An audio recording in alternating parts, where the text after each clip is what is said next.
Gopalganj police शराब तस्करी के जुर्म में 2 बैल को गिरफ्तार करती है और उसके बाद जब वो 2 बैलों को रखने का बारी आता है तो गोपालगंज पुलिस का पसीना छूट जाता है।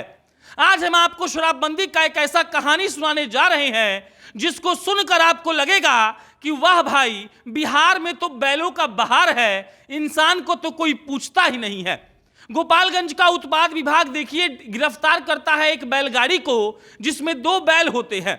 उस बैलगाड़ी पर यह आरोप होता है कि उसी बैलगाड़ी से शराब की तस्करी की जाती है और शराब की तस्करी करने के जुर्म में उस बैलगाड़ी को पुलिस जब्त कर लेती है। अब जब पुलिस जब्त कर लेती है तो सवाल उठता है कि आखिर उन 2 बैलों को कौन रखेगा, उन 2 बैलों को कौन खिलाएगा, वो 2 बैल कहाँ रहेंगे। और उसके बाद पुलिस वाले 4-5 दिन गोपालगंज के थाने में ही उन बैलों को रखते हैं। लेकिन जब 2-4-5 दिन बीत जाता है तो पुलिस वालों को ये समझ में आ जाता है कि हम इन बैलों को यहाँ पर नहीं रख सकते हैं। जब पुलिस वालों को ये मालूम चल जाता है कि अब ये बैल हमारे लिए परेशानी बन गए हैं, तब पुलिस वाले गोपालगंज में ही बगल के गाँव को किसानों को बुलाते हैं और कहते हैं कि तुम इन बैलों को रखो। अब किसान उस बैल को रख तो लेते हैं, लेकिन परेशानी यह है कि देखिए कब तक कोई किसान किसी के बैल को फ्री में रख कर खिलाएगा। उसके बाद वो पुलिस वाले इतने परेशान होते हैं कि पहुंच जाते हैं जिलाधिकारी महोदय के पास।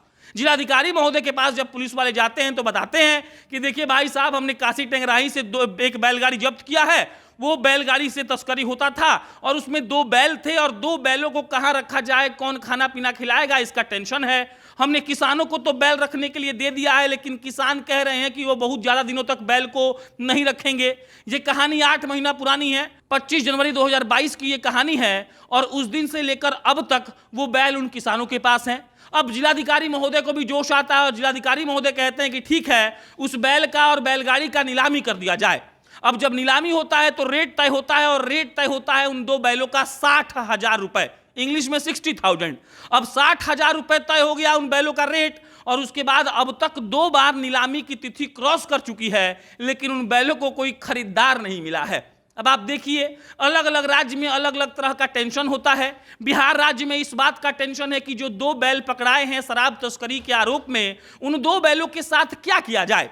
पुलिस वाले इस बात को लेकर चिंता में है कि आखिर उन बैलों को कौन खिलाएगा, कौन रखेगा।